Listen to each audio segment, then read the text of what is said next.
Hello, good evening mga kabady, mga kapatid. Welcome sa aking vlog.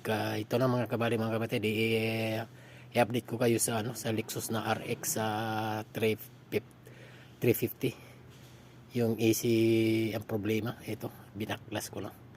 So napalit na yung na-install na yung mga bagong servo motor or yan. Nandito yung bago. Nandito sa ilalim. Yan. Yan, dito siya. Ito siya. Yan, itong kulay black. Yan, kulay black. Saka dito saka itong isa. Ito. Yan. Yan. Bago na. Bago na ito siya. Saka ito. Saka ito. Yan, itong malaki. Yan. Saka ito. Yan, ito. Yan, mga bago na yan. So, in-overtime ko mga kabady, mga kapatid, kasi tambak na ang trabaho ko. Kaya, in-overtime ko yung ito. So, kasi kanina nga tanghali.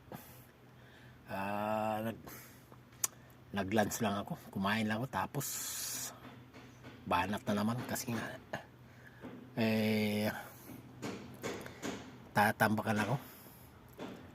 Yan.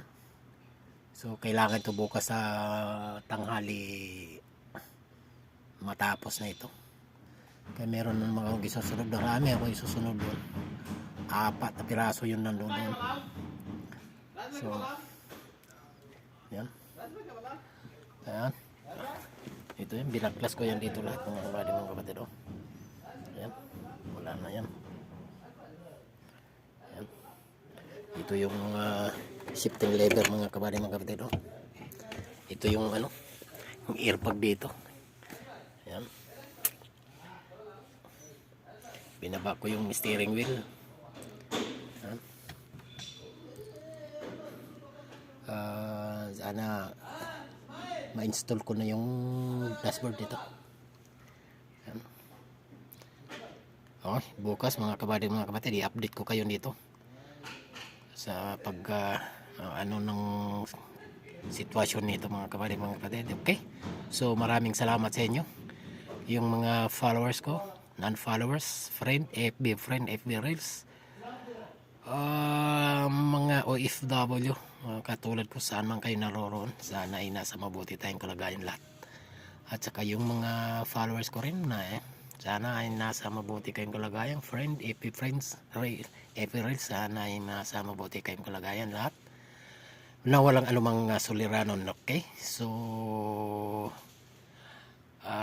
Luzon, Visayas at Mindanao, magandang gabi sa inyong umaga na dyan.